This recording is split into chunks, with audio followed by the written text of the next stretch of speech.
I work for an organisation called Mercy Corps International, and we work in several countries in sub-Saharan Africa. We principally work on what we call resilience. And what resilience is increasing the capability of local populations to be able to transform, adapt and adopt technologies and be able to survive into an ever-changing future. We do that here in Ethiopia, principally amongst pastoralist groups. Pastoralism, as you may know, is about nomadic, transhumant people who move with their livestock from place to place across highly fragile ecologies. And their livelihoods have been challenged for many, many years, and what we're trying to do is to work with them to improve their opportunities, both on productivity, but also to do things other than pastoralism as populations grow, as climate changes, and as the situation becomes ever more difficult. We are trying to build the resilience and capability of people to survive, and to survive well. What is, in your opinion, key trends and future developments in the humanitarian and development sector? The key trends in the humanitarian sector could go one of two ways. My fear is that we're going back to the old-fashioned way of saving people, and I don't think we should be doing that. I think we should be building upon people's local capability. You know, every human being has an amazing capability to rise above challenge. And I think what we should be doing as NGOs and as UN, as in donors and governments and private sectors investing in a much better and brighter future where people are involved, are engaged, citizens are becoming participants in much higher processes.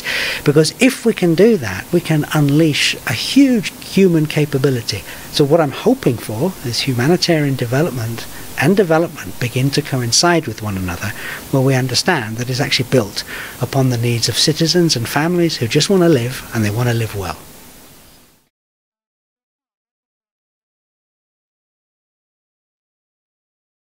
I think there's quite a strong focus in this conference about what we can do for them.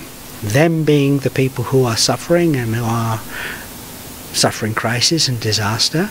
And I would like to see us move more towards what can we do to support them rather than to save them.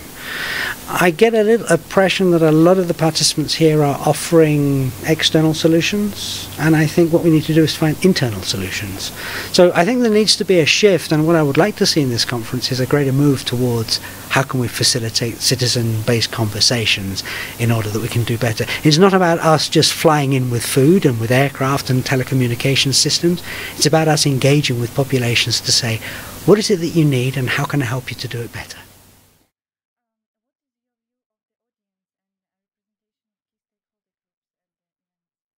You've got a very good mix. What I'm very pleased to see is you've got people from a wide range of different groupings here. I've already met people from satellite companies, from communication companies, people who are providing different services, logistics, but I also think you've got some NGOs, United Nations, government decision makers. That's a very good profile. I don't think you've got enough citizens that live within disaster and live within poverty. I'd like to see them here better representatives so that we can actually hear their voice a bit more.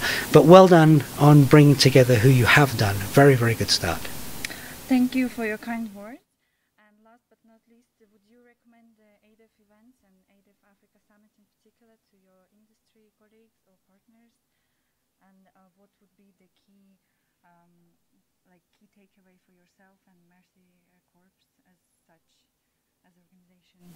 It's a great place in order to meet people and to build alliances. What I would recommend people to come here, but I would recommend them to come with something to say. I wouldn't recommend them to come with a product to sell. I would recommend that people come to say, I have an opinion and I'd like to air it, and I'd like to have a conversation with somebody who has a different opinion so that we can begin to shape a new type of conversation. I think these forums are very, very good for that and bringing disparate groups of people together for this kind of work. Again, so congratulations for that, and I would recommend it to my teams. Thank you very much for your time. Thank you.